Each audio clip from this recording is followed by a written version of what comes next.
షర్మిల గారు ప్రెస్ మీట్లో మాట్లాడుతూ జగనన్న కోసం ఆరోగ్యశ్రీ బకాయిల కోసం అసత్యాలు మాట్లాడడం మనందరము చూసాము. వీటిని తీవ్రంగా ఖండిస్తూ ఉన్నాను. ఆవిడ ఆంధ్రప్రదేశ్ కాంగ్రెస్ కమిటీ అధ్యక్షురాలుగా కాకుండా చంద్రబాబు నాయుడు గారి అభిమాన సంఘానికి అధ్యక్షురాలుగా మాట్లాడుతూ ఉన్న పరిస్థితి కనిపిస్తూ ఉంది. ఎందుకంటే ఆరోగ్యశ్రీ బకాయిలు అనేవి గతంలో తీసుకుంటే 2019లో చంద్రబాబు నాయుడు గారు దిగిపోయేటప్పుడు 700 కోట్లు ఉంటే జగనన్న ముఖ్యమంత్రి అయ్యాక వాటిని చెల్లించడం జరిగింది. ఇప్పుడు కూడా 2023 సెప్టెంబర్ వరకు ఉన్న బకాయిలన్నీ కూడా చెల్లించేయడం జరిగింది జగనన్న ముఖ్యమంత్రిగా. మళ్ళీ ఎలక్షన్ కోడ్ రావడం వలన కొన్ని పెండింగ్లో ఉండిపోయాయి. ఇప్పుడు ఈ ప్రభుత్వం అధికారంలోకి వచ్చి 2 నెలలైంది. సో ఇప్పుడు ఆరోగ్యశ్రీ బకాయిలు చెల్లించాల్సింది చంద్రబాబు నాయుడు గారి ప్రభుత్వం.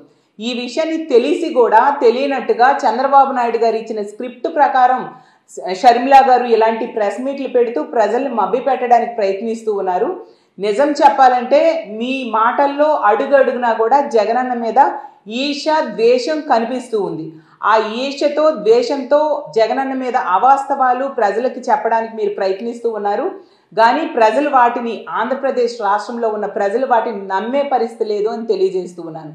ఎందుకంటే మహానేత రాజశేఖర్ రెడ్డి గారు మనందరికీ తెలుసు వైద్య రంగానికి అగ్రతాంబూలం వేస్తూ పరిపాలన సాగించారు. అతని కొడుకుగా వైఎస్ఆర్ గారి వారసుడిగా జగనన్న ముఖ్యమంత్రి అయ్యాక రాజశేఖర్ రెడ్డి గారు వైద్య రంగంలో సంస్కరణల కోసం 1 అడుగు ముందు వేస్తే జగనన్న 4 అడుగులు ముందుకు వేసి ఆరోగ్యశ్రీ లాంటి వాటిని ఆ రోజు రాజశేఖర్ రెడ్డి గారు 800 వ్యాధులకి 800 ప్రొసీజర్స్కి ఉచితంగా ఆరోగ్యశ్రీ ద్వారా వైద్యం చేయిస్తే జగనన్న ముఖ్యమంత్రి అయ్యాక 3200 పైగా వ్యాధులకు ఉచితంగా వైద్యం చేయిస్తూ ఉన్న పరిస్థితి మనం చూసాం. అలాగే చంద్రబాబు నాయుడు గారు తీసుకుంటే వైద్య రంగాన్ని పూర్తిగా అతను 5 ఏళ్ల కాలంలో నిర్వీర్యం చేశారు. అసలు ఆరోగ్యశ్రీకి చంద్రబాబు నాయుడు గారి కాలంలో 5177 కోట్లు మాత్రమే ఖర్చు పెడితే జగనన్న ముఖ్యమంత్రి అయ్యాక ఆరోగ్యశ్రీకి 14887 కోట్లు ఖర్చు పెట్టడం జరిగింది. అలాగే చంద్రబాబు నాయుడు గారు పక్క రాష్ట్రాల్లో హైదరాబాద్, బెంగళూరు, చెన్నై లాంటి రాష్ట్రాల్లో మన రాష్ట్రంలో ఉన్న ప్రజలు వైద్యం చేయించుకుంటే వాటిని ఆరోగ్యశ్రీ పరిధి నుంచి తొలగించడం జరిగింది. కానీ జగనన్న ముఖ్యమంత్రి అయ్యాక ఆ రాష్ట్రాల్లో వైద్యం చేసుకున్న పేదలకు కూడా ఉచితంగా వైద్యం అందేట్టుగా ఆరోగ్యశ్రీలో ఏర్పాట్లు చేశారు. అలాగే తీసుకుంటే మనం చూస్తే ఆరోగ్యశ్రీ తాలూకా పరిధి 5 లక్షలు ఉన్నదాన్ని జగనన్న దాన్ని 25 లక్షలకు చేయడం జరిగింది.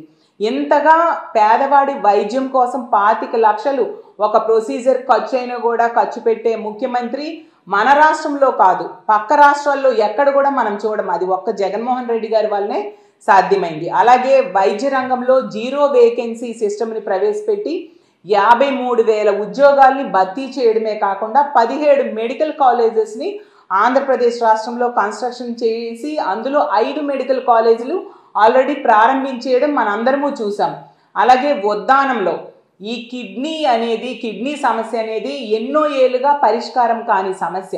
అలాంటి ఉద్దానం కిడ్నీ సమస్యకు శాశ్వత పరిష్కారం జగన్మోహన్ రెడ్డి గారు ముఖ్యమంత్రిగా ఉన్నప్పుడు ఏర్పాటు చేయడం జరిగింది.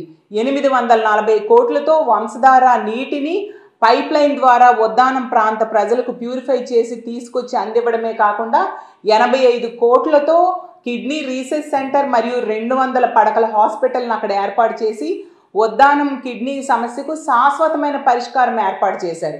ఇలాగే తీసుకుంటే 108, 104 ఇలాంటివన్నీ కూడా చంద్రబాబు నాయుడు గారి టైంలో ఉన్న వెహికల్స్ కంటే జగనన్న టైంలో 3 ఇంతలు ఎక్కువ పెంచి ప్రజలకు అందుబాటులో వైద్యం అందించడమే కాకుండా ఆరోగ్య సురక్షని ఏర్పాటు చేశారు. ఫ్యామిలీ డాక్టర్ కాన్సెప్ట్ని ఏర్పాటు చేయడం జరిగింది.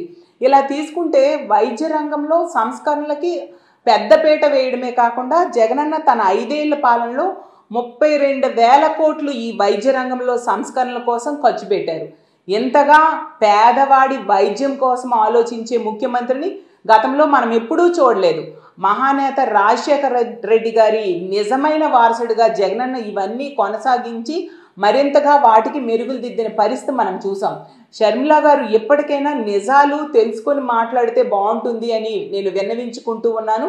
ఆ పచ్చ కళ్ళద్దాలు పెట్టుకొని ఆవిడ మాట్లాడుతూ ఉన్నారు. వాటిని తొలగించి వాస్తవాలు మాట్లాడాల్సిందిగా కోరుతూ ఉన్నాను. ఇలాంటి అసత్యాలు కనుక పదే మాట్లాడితే ఆంధ్రప్రదేశ్లో ఉన్న ప్రజలు మిమ్మల్ని చీకొడతారని తెలియజేసుకుంటూ ఎప్పటికైనా నిజాలు మాట్లాడండి షర్మిల గారని తెలియజేసుకుంటూ సెలవు తీసుకుంటూ ఉన్నాను.